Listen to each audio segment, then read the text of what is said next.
esse projeto de educação antirracista que eu desenvolvo, ele começou na escola, na rede, porque a gente fazia eventos de educação antirracista em novembro, né? A Viviane era uma das convidadas, ela já era minha amiga nessa época, e aí a gente fazia rodas de conversa, seminários, a gente conversava e chamava pessoas de várias áreas, advogado, psicólogo, historiador, apresentava a temática de educação sobre várias perspectivas. E aí, quando foi o ano de 2020, através da Lei Aldir Blanc, eu resolvi estender esse projeto de educação antirracista para fora da escola. Porque na escola tem um espaço, um alcance limitado, né? A gente trabalhava ali, eu trabalhava numa escola um pouco maior, que tinha por cerca de 1.000 alunos e alunas, mas eu queria ampliar aquele alcance, porque eu sabia o impacto que tinha em grau menor. E eu queria que aquele alcance fosse ampliado. Então, eu percebia, por exemplo, quando a gente colocava os meninos no auditório, aí apresentava a temática, tinha gente que torcia o nariz, fazia cara de deboche, saía do auditório impactado, saía do auditório me procurando nos corredores, que já tinha passado por alguma experiência, ou vinha falar comigo que, professora, você estava falando que isso é racismo, eu acho que eu sofri racismo na escola. Ele não estava tendo consciência daquele processo antes da palestra. Então, eu via aquele impacto dentro da escola e eu falei, quantas pessoas não tiveram acesso a isso, né? Eu sou nova, eu vou fazer 32 anos, mas quando eu olho para a minha vida educacional, eu não tive muitas referências negras na literatura. Então, olha só, eu sou nova e na minha formação base eu não tive acesso. Hoje, o pouco que tem já é mais do que eu tive. Então, imagina pessoas da idade da minha mãe, pessoas mais antigas, né? Aí que elas não tinham acesso mesmo, porque mesmo que o ensino fosse público, os materiais tinham que ser comprados. O pessoal que é mais antigo aí vai lembrar, né? Que a escola era pública, mas o livro você tinha que comprar. Então, não tinha essa coisa que a gente tem hoje de o governo federal mandar livro de literatura de livre acesso, livre demanda. Ano passado, por exemplo, chegou uma coleção da Conceição Evaristo na escola onde eu trabalhava. Então, a gente vê que teve, sim, mesmo que pouco, algum avanço e algum acesso em termos de cultura, conhecimento e acesso. Então, eu tinha uma preocupação muito grande de fazer com que aquilo que eu estava debatendo na escola chegasse às pessoas de outras idades, da sociedade civil em geral, né? Então, foi aí que eu criei o Descolonize, através da Lei Aldir Blanc. A gente criou um Instagram só para divulgar o ciclo de palestras, que tinha o Gustavo Ford, a Aline Dias e a Sueli Bispo. A gente fez um ciclo de palestras, tem que divulgar em algum lugar, vamos divulgar no Instagram. Só que depois que chegou a data da estreia, o projeto continuou com demanda, porque a gente vive uma sociedade racista, né? Nós estamos no Brasil, uma sociedade racista, e essa demanda educacional ela não acaba com um projeto, ela não tinha aquela findou ali na estreia. Então, a gente continuava recebendo direct, mensagem, algum conteúdo que a gente postava, um comentário que puxava um outro conteúdo, uma pergunta que a pessoa fazia. E aí eu tinha uma equipe de 20 pessoas que foi reduzida a 3. Conversei com a Viviane, com a Thay, que está ali, que é a assessora do projeto. Falei, gente, a verba acabou, mas o projeto precisa continuar. E aí, vocês topam continuar esse projeto? E a gente seguiu com o Descolonize de maneira voluntária, até que a gente começou a fazer com que o Descolonize fosse também uma fonte de renda para que ele tivesse uma sobrevida. Então, a gente dá palestras em empresas, em programas de pós-graduação, a gente dá formação no próprio Descolonize para que ele tenha uma sobrevida e continue andando, né? Bom, o que eu faço no Descolonize? Basicamente, a gente tem um papel de informar. Eu sou professora de formação, então, independente de onde eu esteja, o meu lado professor, ele sempre vai estar aqui, sabe? A forma de explicar, a didática, a forma de dialogar com as pessoas. Então, eu sempre entendi a educação como algo crucial, mesmo que eu não esteja hoje na educação formal, dentro da sala de aula. O Descolonize, ele é um reflexo da minha atuação como professora que eu estendi para as redes sociais. E aí, a gente tem um curso lá no Descolonize, que a gente está fazendo agora, que é um curso de letramento racial. Então, por que falar de educação é algo importante? E o curioso é que é muito comum quando a gente fala assim, as pessoas não valorizam a educação.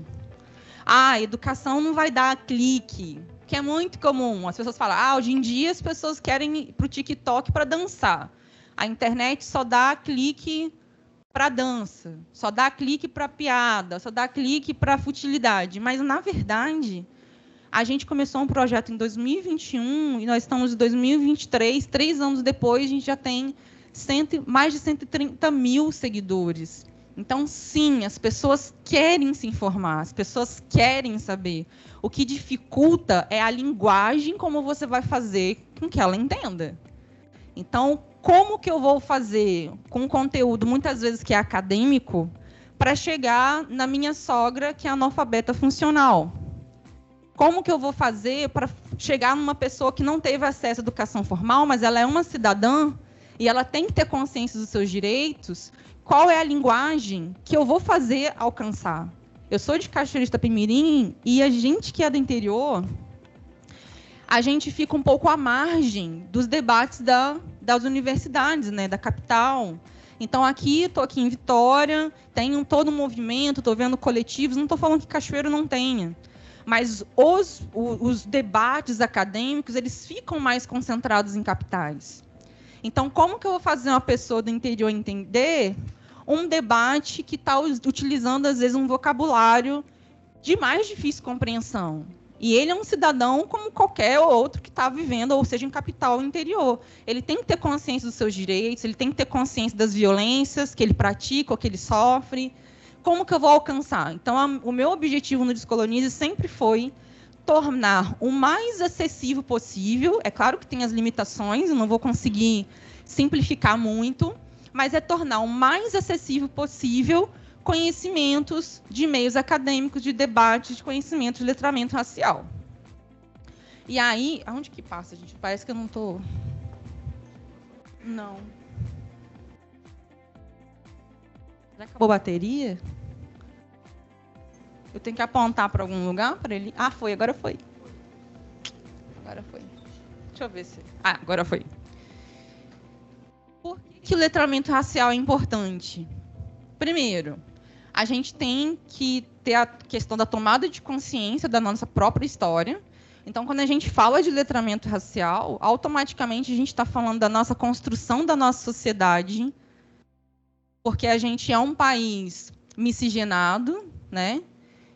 Faz parte da nossa formação enquanto sociedade a vinda, né, o sequestro da população africana para o Brasil, faz parte da formação da nossa sociedade. Então, independente se você é uma pessoa branca, preta, parda, indígena, quando você estuda a questão do letramento racial, você está tomando consciência da história do seu próprio país, se colocando como sujeito.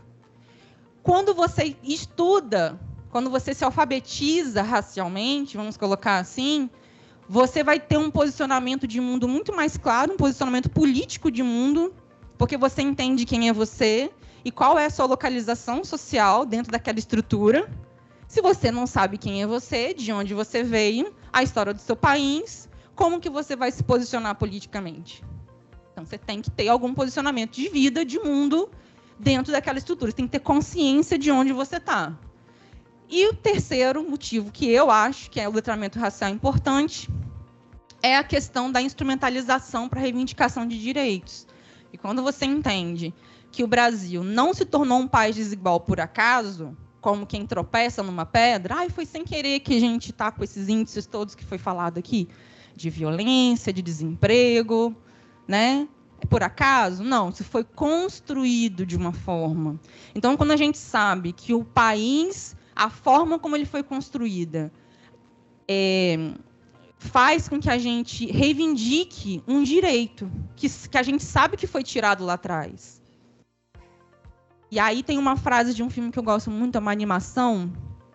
Os adolescentes que estão aqui, eu recomendo muito que vocês assistam, porque é um filme brasileiro, que se chama Uma História de Amor e Fúria. E ele passa por alguns pontos da história do Brasil, com uma linguagem muito acessível, de fácil compreensão. Fala da questão dos povos negros, de povos indígenas.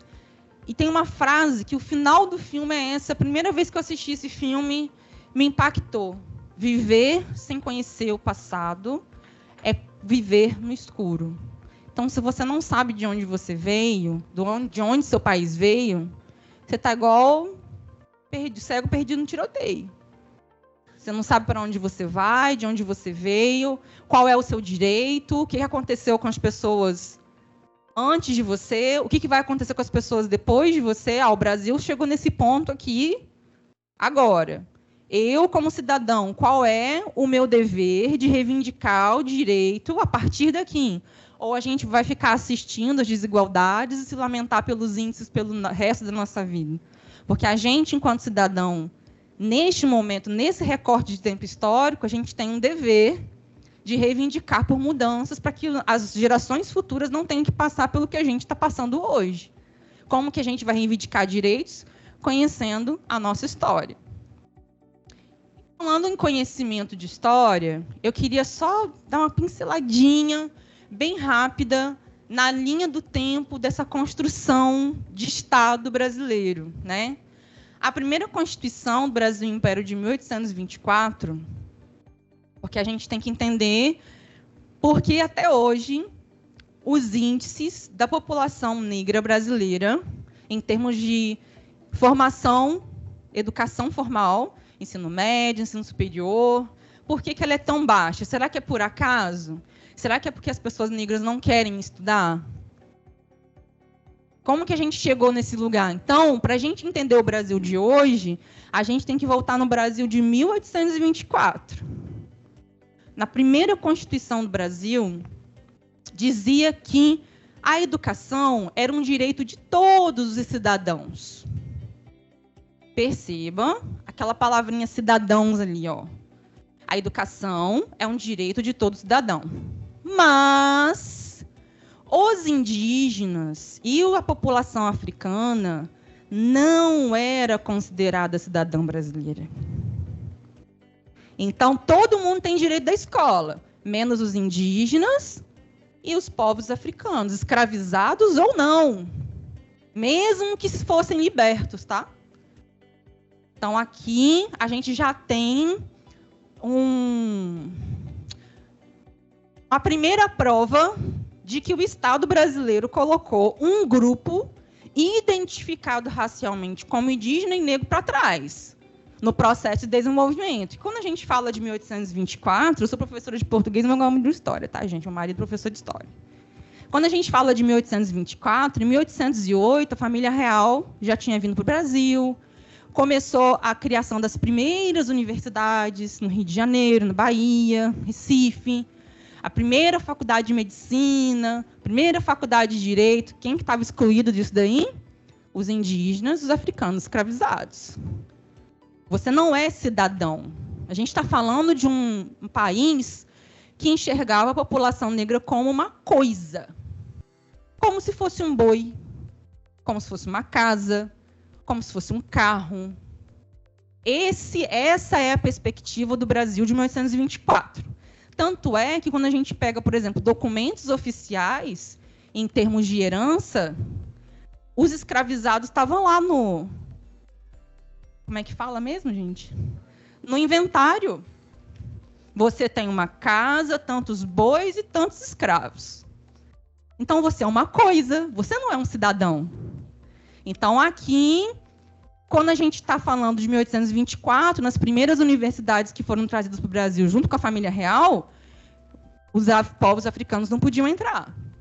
E tem mais. A população branca pobre também não podia, porque para você ser considerado um cidadão, você tinha que ter posse à soma de 800 mil réis. Se você for um branco pobre, você também não é cidadão. Passando um pouquinho mais para frente, peguei um recorte de uma lei lá do Rio de Janeiro, mas isso não significa que aconteceu só no Rio de Janeiro, não, tá, gente? Essa lei número 1 da instrução primária do Rio de Janeiro, ela proibiu proibiu de frequentar escolas públicas. Artigo 1, pessoas que padecerem de moléstias contagiosas. Artigo 2, inciso, eu acho que fala, né? Os escravos e os pretos africanos, ainda que sejam livres ou libertos. Então, você pode até estranhar o português que está ali, mas é o português arcaico. Eu peguei exatamente do jeitinho que estava lá na lei.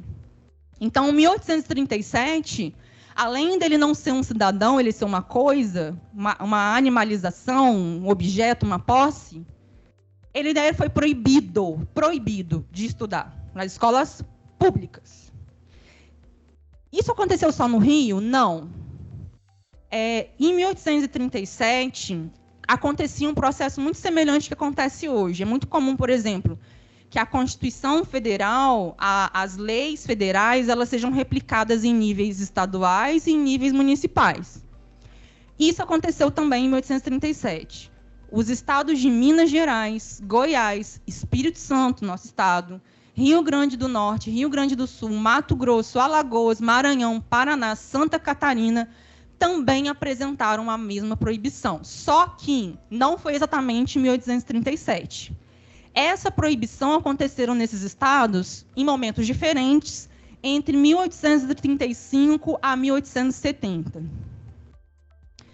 Então, você já está aqui, sequestrado, torturado, explorado, sendo coisificado, não é considerado cidadão brasileiro, agora você está proibido de estudar.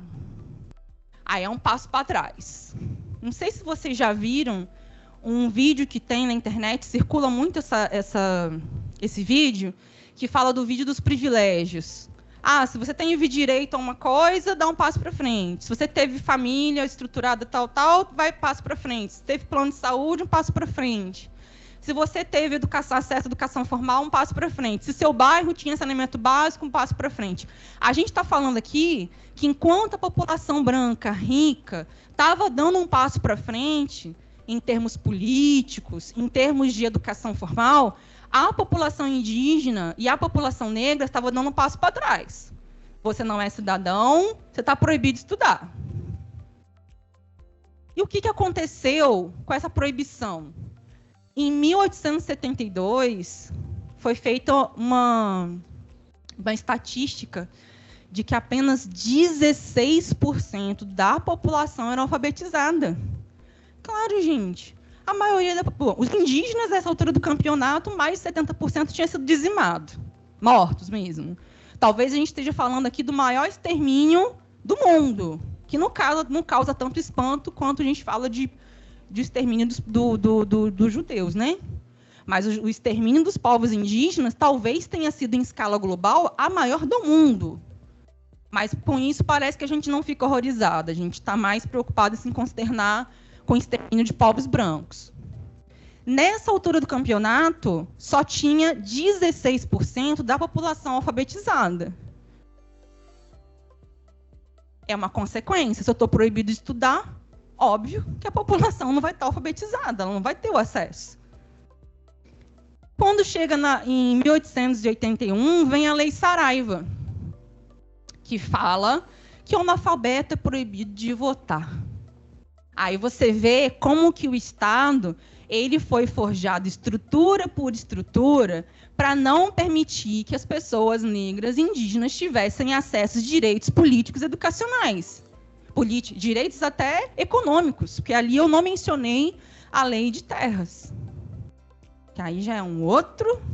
Eu estou focando aqui só na parte da educação, porque a temática do evento é educação, tá, gente? Por isso que eu não falei da lei de terras. Então, a Lei Saraiva proíbe o analfabeto de votar, e eu tenho certeza que muitas pessoas nasceram aqui, antes de 1985. Quem nasceu antes de 85, quando você nasceu, o analfabeto ainda era proibido de votar. Então, primeiro eu te proíbo de estudar, para depois dizer que você não tem direito de votar. E percebem que é uma estrutura que foi planejada para ser executada da forma como a gente está hoje, na forma desigual que a gente está hoje. Não é por acaso, é porque as pessoas negras são preguiçosas, elas não gostam de estudar. Mas as pessoas não lembram que teve uma lei que fez isso com a população.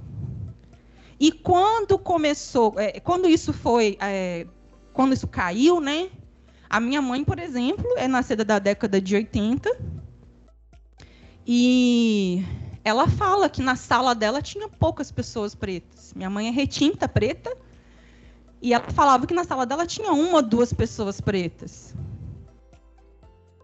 Então, veja bem, de 1881 a 1980, que foi mais ou menos a fase escolar da minha mãe ali, ainda em 1980, dentro das escolas públicas, havia uma quantidade pequena da população preta dentro das escolas, mesmo escola pública, tá? Gente, com essa proibição da Lei Saraiva, que foi até 1985, foi com a Constituição de 88 que ela ficou ratificada, que ela caiu, um número que poderia ser mais de 1 milhão de votantes caiu para 145 mil, porque não bastava você ser alfabetizado, você também tinha que ter posse, você tinha que ter dinheiro. Se você não tem dinheiro, você não pode votar. Se você não é alfabetizado, você não pode votar. O que isso faz? Isso exclui as pessoas negras da vida política, do poder de decisão, seja pelo poder do voto, quanto o poder de se colocar como candidato. Porque se você não pode nem votar, que dirá se colocar como candidato a alguma coisa para reivindicar os seus direitos? Então, se a gente tem ali uma classe política branca, elitizada, rica, ela vai defender os interesses da população negra? Ela vai estar preocupada com isso? Não vai? Na maioria das vezes que a gente vê recortes políticos até hoje, na contemporaneidade, os políticos que brigam por justiça social, racial, de classe, são pessoas que vieram da pobreza, são pessoas negras que sabem exatamente a realidade de onde vieram e que se baseiam na Constituição para brigar e fazer valer aquele direito. Então, a gente já está vendo aqui que foi passado para trás também em termos políticos. Aí você não pode estudar, você não pode ser proprietário de terra se não for pela compra, não pode ser pelo tempo de uso, pelo plantio, nada. Só se você comprar. Então, você não tem terra, você não tem alfabetização, você não pode votar. Ah, gente, foi errado ali, a Lei Áurea de 88, mas eu acho que na formatação ficou 824, esqueci de formatar. Quando chega em 1888, vocês estão livres. É isso aí, galera. Foi mal. Até mais. Estão livres para onde? Sem educação formal. Estão livres para onde? Sem estrutura de desenvolvimento econômico. Sem direito à terra. E aí a Lei Áurea está declarada extinta desde a data dessa lei, escravidão no Brasil. Acabou.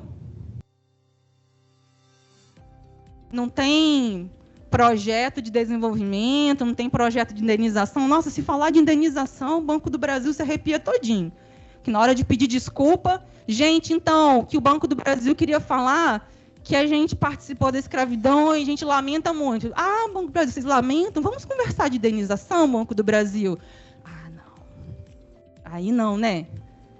Não teve nada na Lei Áurea que previu algum tipo de desenvolvimento, de autonomia desses povos, seja de reparação educacional, reparação econômica, nada. Vocês são tão livres aí, e é isso aí, galera, até mais. Então, quando a gente fala de racismo estrutural, eu peguei só algumas leis, tá, gente? Porque o meu tempo é bem reduzido, estou falando mais rápido do que eu consigo. Quando a gente fala de racismo estrutural, porque parece que virou a moda, né? A pessoa é racista, não, é culpa do racismo estrutural. Gente, falar de racismo estrutural não justifica uma ação racista individual. O que é racismo estrutural? É isso que eu acabei de mostrar para você. Uma estrutura de sociedade que foi forjada, programada, é como se fosse um edifício. O edifício é a nossa sociedade. E as vigas é o racismo. A nossa sociedade está ancorada no racismo. Quando a gente fala que uma população identificada como indígena ou negra foi proibida de estudar, ela foi identificada racialmente, ela foi colocada para trás. Todo racismo é estrutural, porque o racismo não é um ato. Às vezes a gente acha que racismo é só ofender verbalmente alguém. Chamar de macaco, de preto num tom mais agressivo. E a gente esquece que uma ação dessa, uma política pública, pode ser racista sem estar verbalizando uma ofensa diretamente a um grupo de pessoas. Então, o racismo é um processo em que as condições de organização da sociedade reproduzem uma subalternidade. Quando eu falo que um grupo pode estudar e outro não, eu estou construindo uma estrutura para colocar um grupo para baixo e o outro numa hierarquia superior. Isso é o racismo estrutural.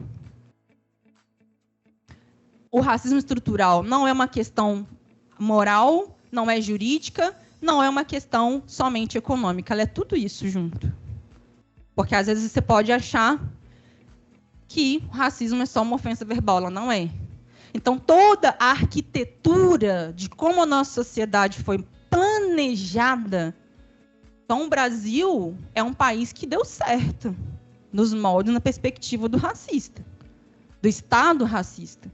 Quando a gente fala, não, isso está errado, está dando errado. Não, para quem planejou o Brasil, para ele estar onde ele está hoje, com a população negra marginalizada, foi um sucesso. Porque lá atrás eles proibiram a gente de chegar lá, cara. A gente chegou atrasado. Para a gente chegar na universidade hoje, com muita luta com a lei de cotas, as pessoas ficam com raiva da lei de cotas, mas ninguém lembra que foi o Estado brasileiro que proibiu as pessoas de estudar. E ninguém lembra também que no Brasil existiu a cota do boi. A lei do boi.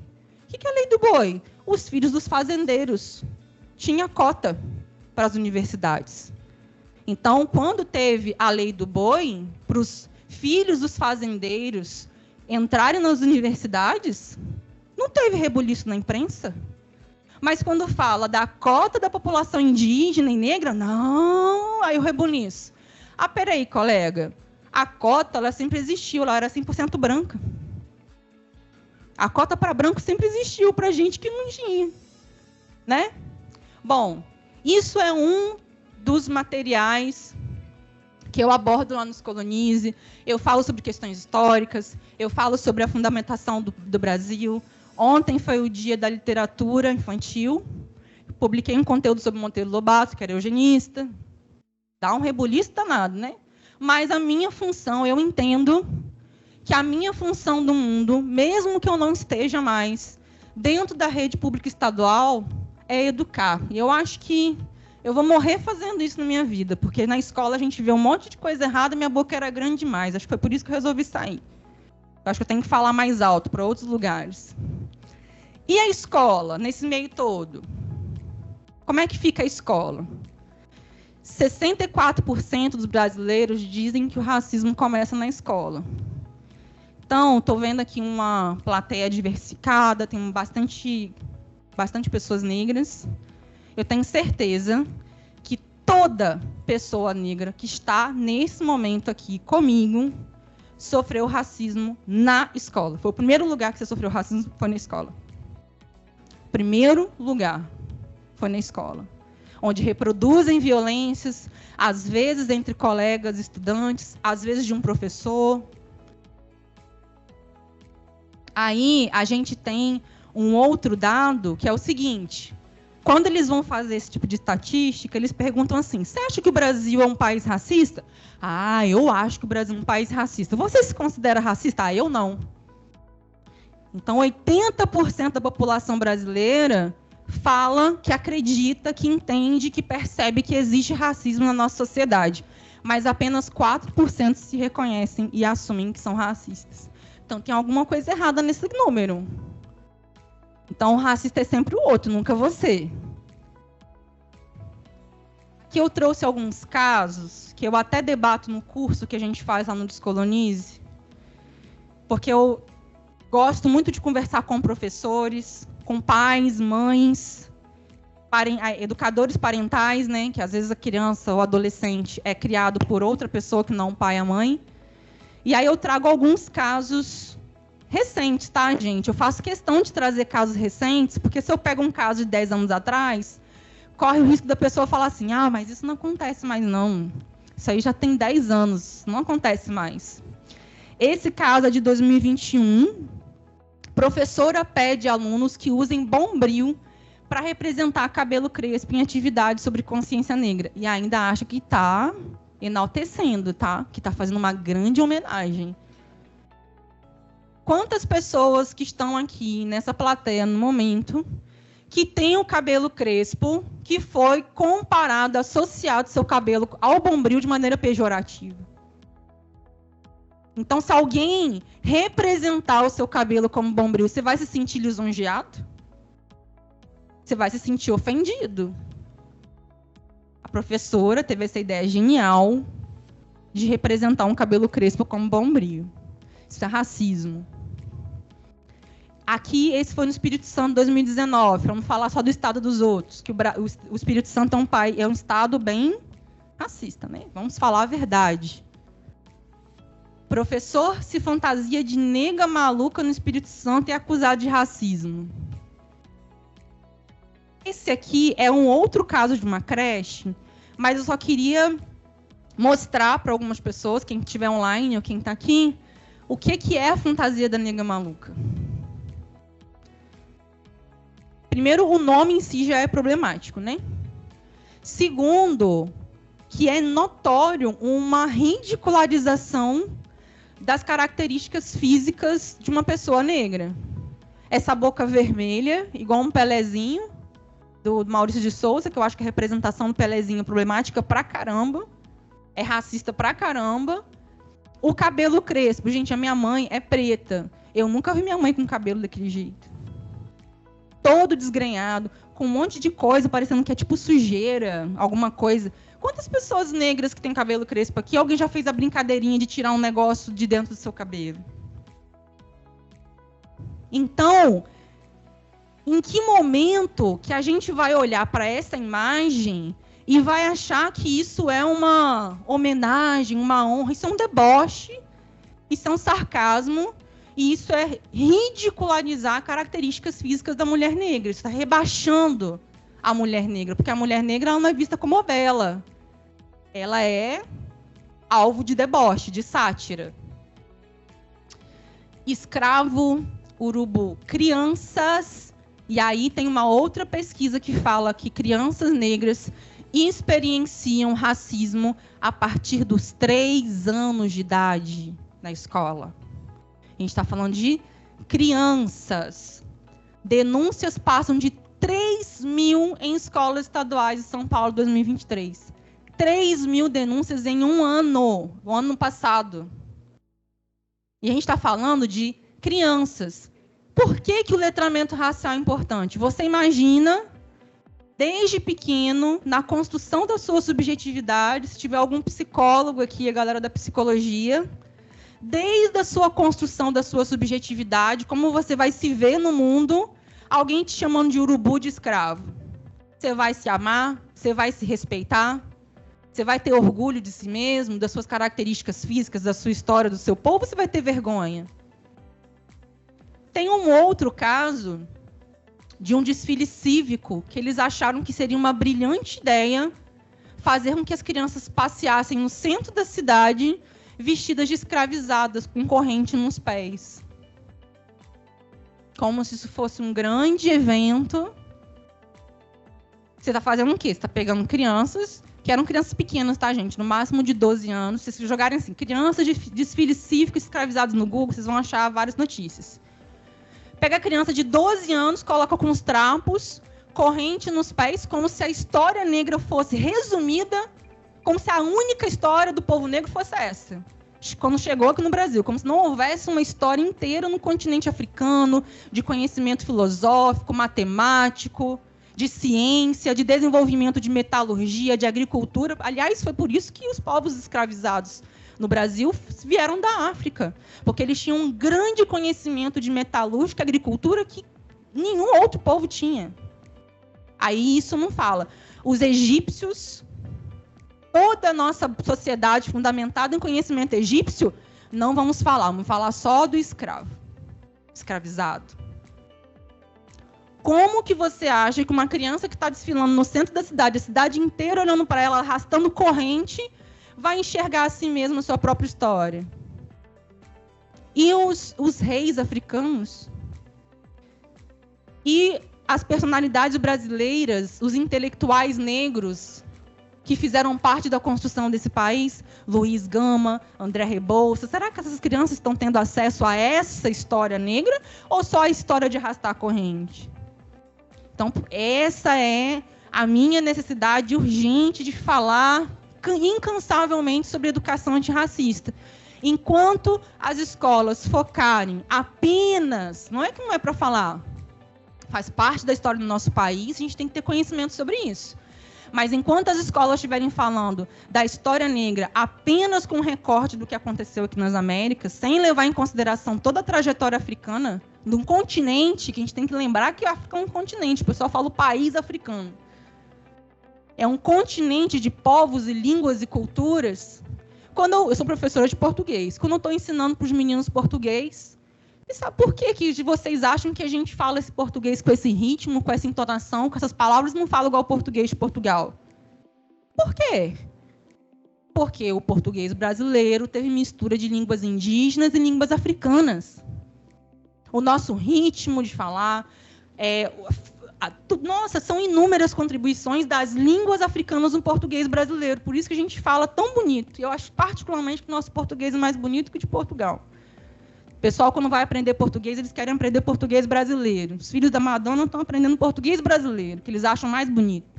Por que o nosso português é mais bonito? Porque tem contribuição de línguas indígenas e de línguas africanas. Por que em vez de eu falar isso, eu vou ficar falando só da história da arrastação de corrente? Com que objetivo, né? Eu fiz uma postagem lá no Descolonize que perguntava assim: pessoa negra, qual é a sua pior memória da escola? Aí eu tirei print de alguns comentários, fiz só 3, porque, assim, mais de 300 comentários. Tantos relatos ruins que me deu até uma crise, assim, de ansiedade. Um dos relatos: vamos fazer um churrasco, o carvão já temos, todos riam, inclusive a professora de ensino religioso. Amém, professora? Eu estava estudando na República de um amigo, chegou um cara e perguntou se a República tinha virado senzala. Fui professora da rede pública, porque a gente tem que falar também que os professores sofrem racismo também. Todo início de ano, alguns pais pediam para retirar o filho da minha sala. Alguns assumiam que o filho não gostava de negro. Esses são apenas alguns dos relatos das experiências que as pessoas têm dentro da escola, seja como aluno ou como professor. Eu queria encerrar a minha fala alertando, né, já trazendo esse debate aqui, que as políticas públicas também podem ter um racismo velado. Por isso que a gente tem que estar muito consciente da nossa história, de quem a gente é, qual é o objetivo daquilo. Por exemplo, a reforma do novo ensino médio. Como que a reforma do novo ensino médio pode ser racista? Aí você vai ter que ter um senso crítico e dar uma pesquisada.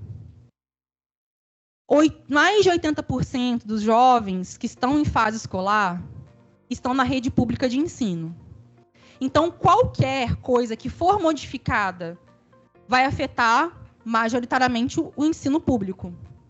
No ensino público, mais da metade dos alunos são negros, entre pretos e pardos. Então, se você piora uma estrutura educacional em que a maioria dos estudantes são pretos, pardos e brancos pobres, aí já vai entrar uma questão de classe também, esse sistema ele está sendo racista. Eu vou mostrar para vocês por quê depois, daqui a pouquinho. Outra política pública que pode ser um racismo velado: fechamento de turma de EJA. Se tiver alguma galera aqui que é professor, sabe que a EJA é negra. Preta e parda. No ensino regular, brancos e pardos majoritariamente. Chega na EJA, onde estão os pretos da escola? Na EJA. Então, quando você fecha uma EJA, quando você fecha uma turma de ensino regular noturna, você pode estar tendo um racismo velado, porque você está dificultando o acesso de terminar o ensino médio.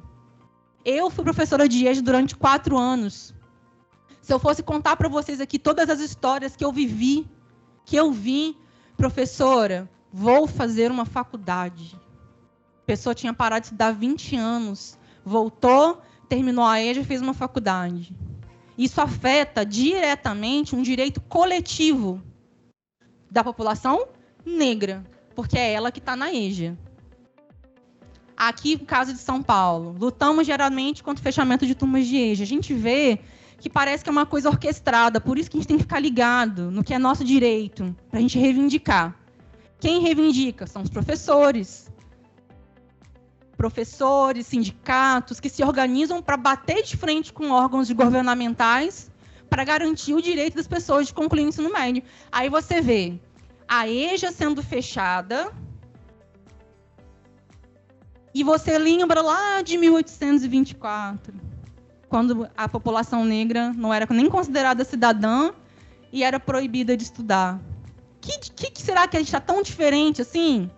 Em termos de perspectiva, de visão, de desenvolvimento de sociedade? Será que a EJA não deveria ser uma prioridade do governo, já que é uma população que precisa estudar à noite para melhorar de vida? Que população é essa que precisa estudar à noite para melhorar de vida? A população negra. Caso em São Paulo, de fechamento de turmas de EJA. Caso no Rio Grande do Sul, de fechamento de EJA. E no Espírito Santo. A gente não está fora desse contexto nacional, não. Então, Majesc bateu muito de frente com isso e teve uma audiência pública da juventude da EJA contra o fechamento da EJA. A CEDU negou, falou que não estava fechando a EJA, mas eu fui professora na rede até o ano passado e as turmas de EJA diminuíram consideravelmente em todo o estado. Se você for perguntar para um professor que está na rede, ele vai dizer que a EJA, as turmas de EJA, a oferta de turmas de EJA diminuiu consideravelmente. Então, de maneira pública, vai falar que ainda tem, mas as turmas foram reduzidas. Após a reforma do ensino médio, alunos têm aula de O Que Rola Por Aí, RPG Brigadeiro Caseiro. Aí teve uma série de críticas no começo, né, da reforma do novo ensino médio, de redução de disciplinas básicas, como história, sociologia. Isso vem sendo discutido para ser alterado, aumentar a carga horária das disciplinas bases, mas o início do ensino médio, disciplinas, as eletivas, você tira uma aula de história, de sociologia da grade para colocar aula de brigadeiro. Quem vai ficar mais afetado com isso? A população pobre e a população negra. Então, isso é uma forma de racismo velado, concordo? Porque o estudante da rede privada, ele não vai deixar de estudar história, de estudar sociologia, para estudar brigadeiro. Aí você vai estar competindo com um estudante que vai ter uma estrutura diferente da sua, porque em vez de estudar história, você vai estar estudando como faz brigadeiro. O novo ensino médio também exclui estudantes trabalhadores, por causa da questão do tempo integral. E aí tem sido uma discussão do governo federal também, que veio agora a questão da criação de bolsas. Para quem concluiu o ensino médio, receber um valor, uma bolsa, porque entendem que existe uma parcela dos estudantes que precisam de trabalhar e estudar.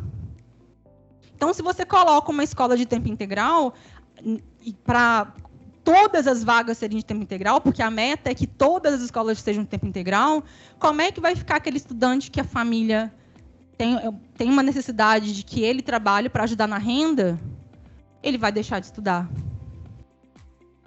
E não sou eu que estou dizendo isso. É estatística. Eu não estou inventando um número para fazer discurso de lacre aqui. Eu estou falando de uma população que está liderando o ranking de evasão escolar porque precisa trabalhar.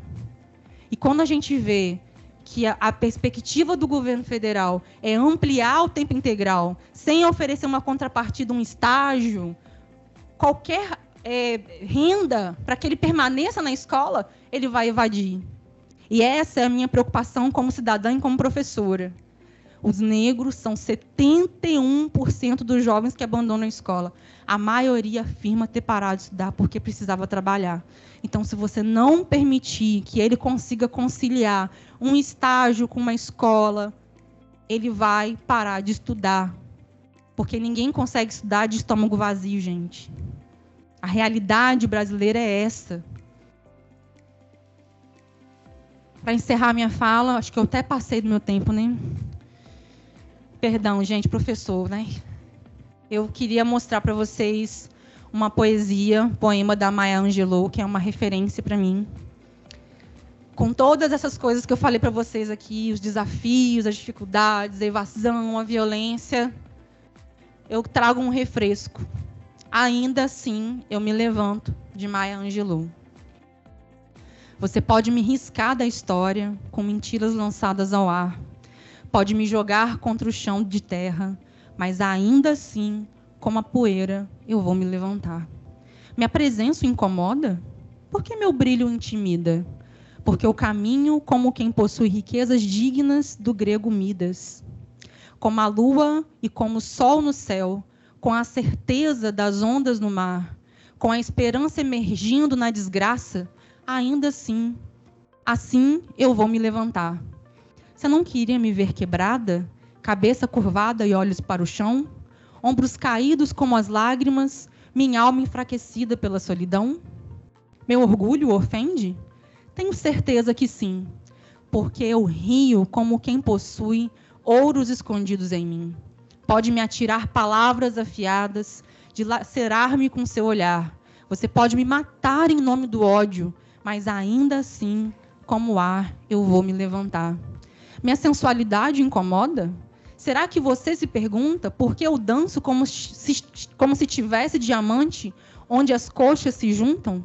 Da favela, da humilhação imposta pela cor, eu me levanto.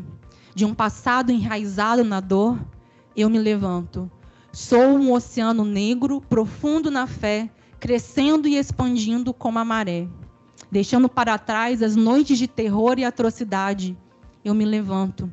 Em direção ao novo dia, de intensa claridade, eu me levanto. Trazendo comigo o dom dos meus antepassados, eu carrego o sonho e a esperança do homem escravizado. E assim, eu me levanto, eu me levanto, eu me levanto. Obrigada, gente. Maria Gabriela, ela fez uma abertura brilhante falando sobre como o Estado, de forma organizada e estruturada, contribuiu para a marginalização da nossa população e para a ausência do nosso povo dentro das salas de aula. Então, isso foi estruturado, isso foi instrumentalizado pelo Estado. E hoje, a gente também percebe que o Estado instrumentaliza isso através da sua omissão. A gente tem uma legislação, a Lei 10.639, acredito que vocês já devam ter ouvido falar dela, que obriga o Estado a falar, obriga, né, as escolas a falarem sobre educação étnico-racial dentro das instituições. Isso é uma lei. Essa lei é de 2003. E essa lei, ela não existe à toa, não. Ela existe porque em 2001, gente, 2001 é ali, né? Essa lei existe porque em 2001 o Brasil ele foi para uma conferência, chamada Conferência de Durban, e ele assumiu um compromisso internacional de estabelecer políticas públicas para poder combater a desigualdade racial. Daí veio a Lei 10.639, daí veio o Estatuto da Igualdade Racial, e daí vieram outras legislações que formam um conjunto de políticas públicas para poder integrar a população negra socialmente, porque, como vocês viram e ouviram, o Estado instrumentalizou a nossa marginalização. Só que, para além das estruturas... Tchau, gente. Vocês estão indo? Um beijo. Que pena.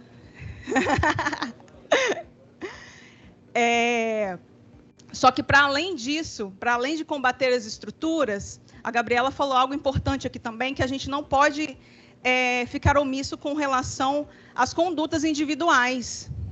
Então, dentro da escola, considerando que existe uma legislação específica para tratar sobre questões étnico-raciais dentro das escolas, esses alunos dentro das escolas, eles conseguem se proteger? Eles sabem se defender do racismo? Eles sabem quais os meios legais, quais os caminhos? Eles encontram acolhimento dentro dessas escolas para poder falarem que, sim, eu fui vítima de racismo? Eles sabem o que é racismo? Eles sabem o que é uma violência racista? O que é uma violência racial? Então, eu preparei aqui, eu vou tentar não me alongar, porque a nossa hora, né, tem que ouvir o Matheus ainda. E eu trago primeiro essa fala aí do Morgan Freeman. Acho que todo mundo aqui já ouviu falar de pessoas mal intencionadas, né, para não falar outra coisa, que utilizam essa fala até hoje, 2024, de que a gente só vai acabar com o racismo deixando de falar sobre ele. Só que, gente, isso funcionou até agora? Porque o Estado brasileiro não fala sobre isso. Existe uma pesquisa do ano passado que fala que, apesar de já terem se passado 21 anos, a pesquisa é de 2023, né? Então, tinham se passado 20 anos da implementação da legislação que obriga as escolas a falarem sobre a história da África, né? Sobre questões étnico-raciais. A maior parte das escolas não falam sobre isso. É um percentual mínimo de escolas municipais e estaduais que implementam a legislação. E sem falar que não há fiscalização, né? Ministério Público. Não há fiscalização da implementação dessa legislação. Então, gente, não falar sobre isso não tem funcionado. Então, é importante, sim, falar sobre isso. E mais importante também do que falar sobre isso é contribuir para o empoderamento dos nossos jovens e adolescentes dentro desses ambientes. Outra pesquisa que foi feita dentro desses ambientes, digo, os ambientes escolares, né? Outra pesquisa que foi feita, essa pesquisa desse ano, é do ano passado também, pelo IPEC, que fala que 64% dos brasileiros entre 16 e 24 anos apontam que as escolas é o lugar onde mais sofrem racismo. A gente sabe que dentro desse período, né, criança até a fase jovem, até saindo da escola, a escola é o lugar onde a gente passa a maior parte do nosso tempo. E é o lugar onde as crianças negras, os jovens negros, pardos, mais sofrem violência racista. E esse dado, ele revela também que essas crianças não estão tendo acolhimento e não estão tendo conhecimento para poder falar sobre isso, para poder falar que aquilo que ela sofreu foi uma violência, foi crime de racismo. A mesma pesquisa, ela fala que 66% dos entrevistados, eles relatam experiências de xingamentos e ofensas. Em seguida, o tratamento desigual afeta 42% das pessoas, enquanto 39% mencionam ter sofrido violência física, como agressões. E como que a gente muda essa realidade? Primeiramente, é sabendo diferenciar. O que é injúria? O que é racismo? Alguém sabe a diferença? Alguém aqui quer falar a diferença? Quer chutar? Quer falar, doutor Wagner? A diferença é o direcionamento da conduta. Basicamente essa. A injúria racial direcionada diretamente à pessoa em particular, assim como eu sofri em todo o meu período escolar inúmeras violências racistas e fui vítima de inúmeros crimes de injúria racial, onde as pessoas falam sobre o meu cabelo, a minha cor, né, me chamando de todos os apelidos, todos os estereótipos racistas possíveis e imagináveis. Então, eu, Viviane, fui vítima de injúria racial. Enquanto o racismo, ele é contra uma coletividade, beleza? Só que é importante a gente falar sobre algo que foi conquistado com muita luta do movimento negro, que foi a equiparação desses dois crimes. Porque, gente, toda vez, eu dou palestra em escola há muito tempo falando sobre isso, e toda vez a gente sempre ouve a mesma coisa. Não dá nada. Me xingar não dá nada. Injúria racial não dá nada. Então, por muito tempo, o movimento negro lutou para que o crime de injúria racial, que antes estava lá no Código Penal, né, doutor Wanderson?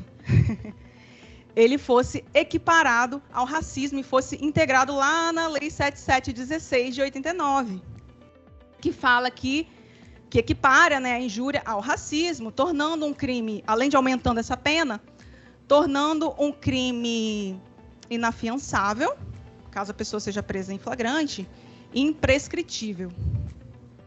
Então, assim, é muito importante a gente saber isso, também para ser uma parte do empoderamento das pessoas, para elas poderem saber, sim, se eu falar sobre isso, vai existir uma punição. A pessoa vai responder por isso. E aqui eu fiz um passo a passo para caso uma criança ou um adolescente sofra, né, racismo na escola, o que ela pode fazer?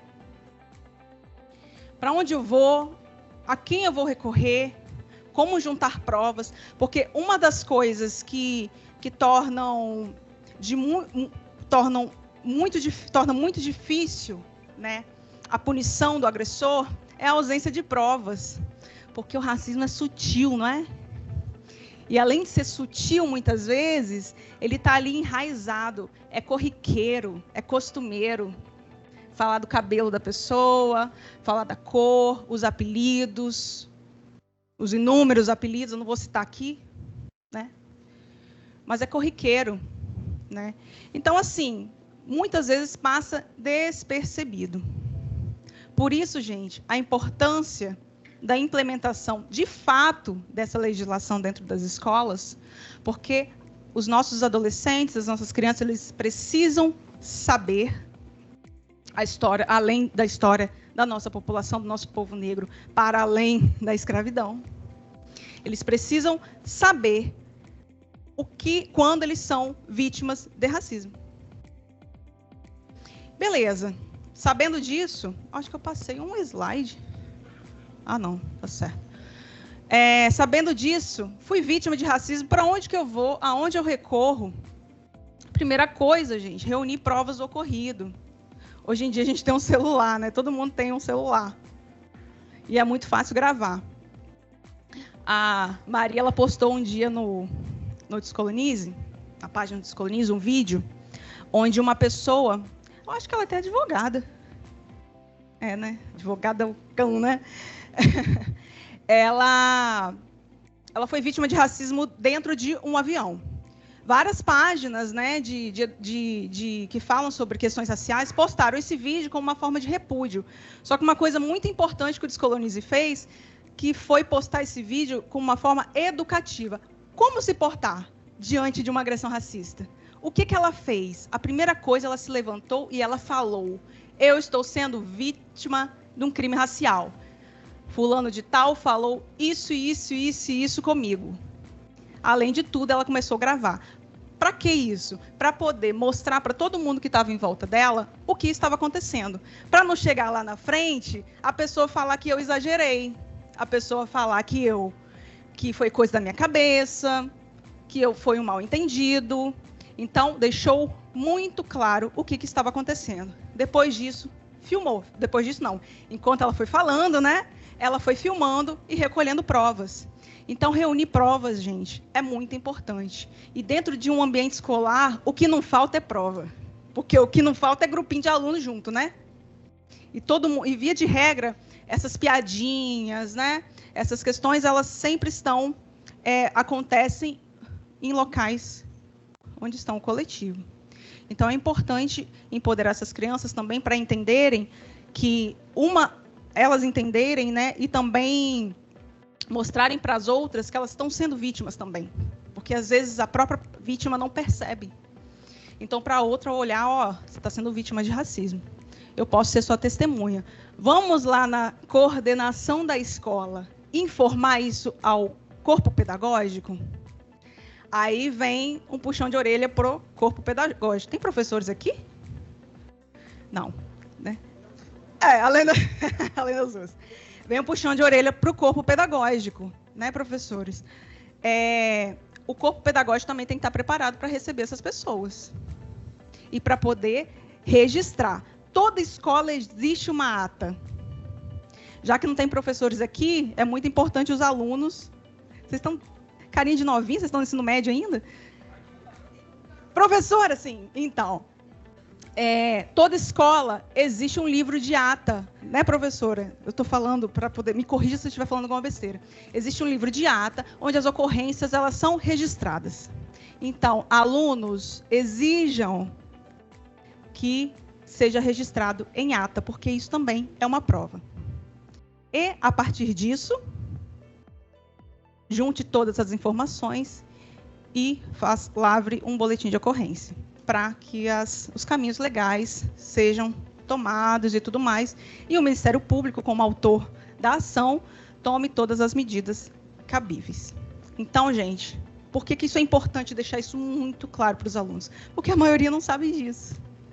A maioria não sabe nem identificar quando foi vítima de racismo, quanto mais o que fazer.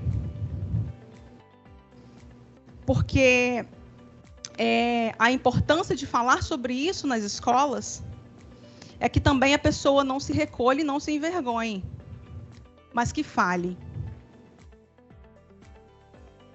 E aqui eu coloquei uma parada, gente, porque assim, a gente está falando aqui de ambiente escolar, né? Mas no ambiente virtual acontece muito também. Então eu coloquei também um passo a passo sobre qual caminho tomar caso uma pessoa seja vítima de racismo dentro de um ambiente virtual, né? Primeira coisa, tirar print da mensagem racista ou copiar o link da postagem, tirar um print do perfil do agressor e, munido desse material, compareça a uma delegacia para realizar o registro de ocorrência. Mas, para além disso, além de comparecer na delegacia, existem sites do Ministério Público e que eles recebem esse tipo de denúncia também e eles podem dar seguimento nas investigações. Isso. Tem a ouvidoria, 127, e tem também, né, no próprio site do Ministério Público, lá um campinho de denúncia. E aqui vem uma provocação, já estou encerrando, vem uma provocação aqui para o Ministério Público também, porque já que o MP abriu as portas para a gente vir falar sobre esse assunto aqui, né, então a gente percebe que tem se movimentado com uma instituição extremamente importante e também com uma instituição responsável por fiscalizar a lei, né? Que o Ministério Público, então, uma das funções é ser fiscal da lei. Então, essa provocação é a seguinte: os marcos legais são fundamentais para a construção de um ecossistema de educação antirracista. As legislações são extremamente importantes para a construção desse local antirracista. Né? Mas a pergunta que fica a lei está sendo de fato implementada nas escolas? E o que o Ministério Público tem feito para fiscalizar e orientar a aplicação das legislações no ambiente escolar no Espírito Santo? O que tem sido feito? Então, para além dessa provocação para o MP, eu também deixo aqui uma função para cada um, para nós como cidadãos: provocar o Ministério Público. Existe também no site, no campinho lá, denúncia, MPS, um campo onde você pode falar: na minha escola a lei não está sendo implementada. O meu professor, a coordenação, não quer falar sobre religiões de matriz africana porque fala que é macumba. A minha escola não quer implementar a legislação propositalmente. Ministério Público, faça alguma coisa. Então, é importante nós também, como cidadãos, utilizarmos também dessa estrutura para poder alcançarmos um objetivo, que é aquele objetivo que eu falei no início: construir uma sociedade igualitária, construir um ecossistema antirracista, para que ali na frente, gente, daqui a alguns anos, a gente não precisa mais que a gente não precise mais estar falando sobre isso aqui. E que esse quadro esteja coberto. Gente, é isso que eu queria passar para vocês. Muito obrigada.